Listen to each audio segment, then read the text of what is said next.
आणि पवार साहेबांचं जे शक्ती आहे ती फुल पॉवर आहे, फार मोठी आहे. आणि रोगी हॉस्पिटल अत्यंत नावाजलेलं हॉस्पिटल आहे.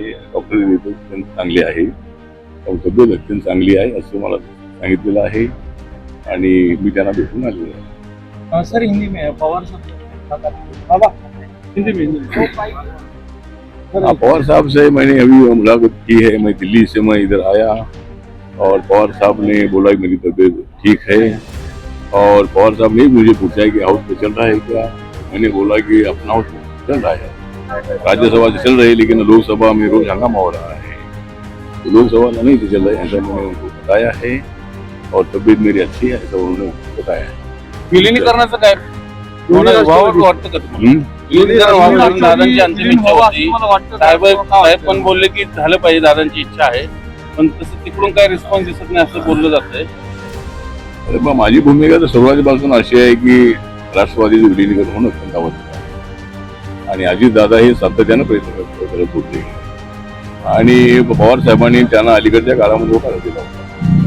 त्यामुळे जर दादांना कधी आदरांजली अर्पण करायची असेल तर राष्ट्रवादीचं विलिनीकरण होणं अत्यंत आवश्यक आहे आणि विलिनीकरण व्हावं अशी माझी अनेक दिवसांपासून इच्छा आहे.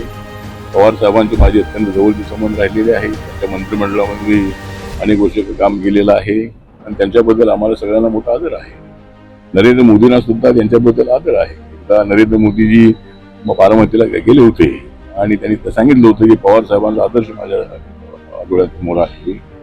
मग मला असं वाटतं जर विलीनीकरण झालं तर आणि एनडीए सोबत जर सगळी राष्ट्रवादी दादांचे राष्ट्रवादी आपल्या सोबत आहेच आहे, पण पवार साहेबांच्या सोबत असणारे जे लोक जर आमच्या सोबत आले तर आम्हाला मोठा आनंद होईल आणि त्यांचे जे 8 खासदार आहे ते आमच्या एनडीएला मिळतील अशा पद्धतीची आम्हाला पूर्णपणे अपेक्षा आहे.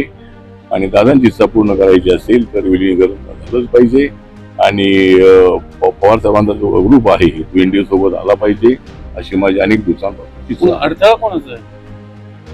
अडथळाचा विषय नाही. आता अजितदादांचा अचानक अजित झाल्यामुळं मला असं वाटतं की अडथळाचा विषय अजिबात नाही आहे. विलीनीकरण झालं तर सुनीत्रा पवार डेप्युटी सीएम झालेले आहेत आणि पवार साहेबांच्या बरोबर त्यांची चर्चा नक्की होईल. पवार साहेबांना ठीक झाले त्यांची चर्चा होईल आणि अनेक आमदारांची इच्छा अशीच आहे की विलीनीकरण होणं अत्यंत आवश्यक आहे, ते लवकर होईल अशी मला अपेक्षा. केंद्रीय मंत्री व्हावं का समजा विलिनीकरण झालं तर?